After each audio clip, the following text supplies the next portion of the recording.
Hi అండి. నిన్నటి short video అయితే చూసారు కదా. ఫైనల్‌గా సోమవారం అయితే వచ్చేసింది. ఎర్లీ మార్నింగ్ 3కి అయితే లేద్దాం అనుకున్నాం కానీ నైట్ పడుకోవడం అయితే 1:30 2 అయిపోయింది. దానివల్ల ఏంటంటే ఇంకా మెలుకువ రాలేదనమాట ఎక్సైట్‌మెంట్‌తో. ఇంక 4 అయిపోయింది. సడన్‌గా ఇంకా భయపడుతూ లేచి వెంటనే ఇంకా ప్రాసెస్ అయితే స్టార్ట్ చేశాను. ఇంట్లో పనులైతే అయిపోతాయి కానీ ఇంకా పులిహోర అది ప్రిపేర్ చేయాలండి. అది కూడా కొంచెం ఎక్కువగా చేయాలనమాట.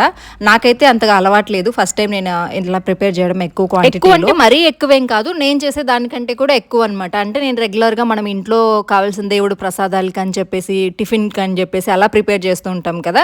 బట్ ఇది ఒక 6 to 7 మెంబర్స్కి అనేసరికి నాకు కొంచెం క్వాంటిటీ ఎక్కువ. నాకు ఎలా కుదురుతుందో ఫస్ట్ టైం చేస్తున్నాను కదా అని కొంచెం టెన్షన్తో అండ్ టైంకి పనులు అవ్వాలి. 6:30కంతా కూడా మేము బయలుదేరాలి అని చెప్పేసి హడావిడిగా అయితే పులిహోర ప్రిపేర్ చేసేసానండి.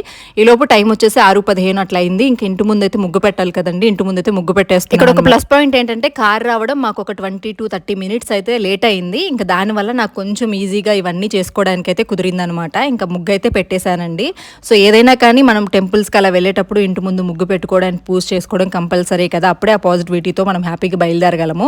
ఫైనల్గా ఇంక పులిహోర కొంతసేపు అట్లాగే డ్రై అవనిచ్చి ఇంక తర్వాత అయితే బాక్స్లో అయితే పెట్టేసుకుంటున్నానండి. సో ఇంతైతే ప్రిపేర్ చేశాను. ఇది వచ్చేసి బ్రేక్ఫాస్ట్ లాగా మార్నింగ్ తినాలని అనుకుని ప్రిపేర్ చేసుకున్నాం అనమాట ప్లానింగ్లో.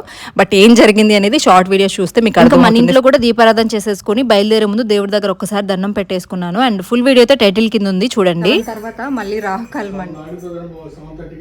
7:30కి రాహుకాలం అంట. మేము యాక్చువల్గా 6:30కి అంతా కూడా వెళ్ళిపోవాలనుకున్నాం కానీ కొంచెం అటు ఇటుగా లేట్ అయింది.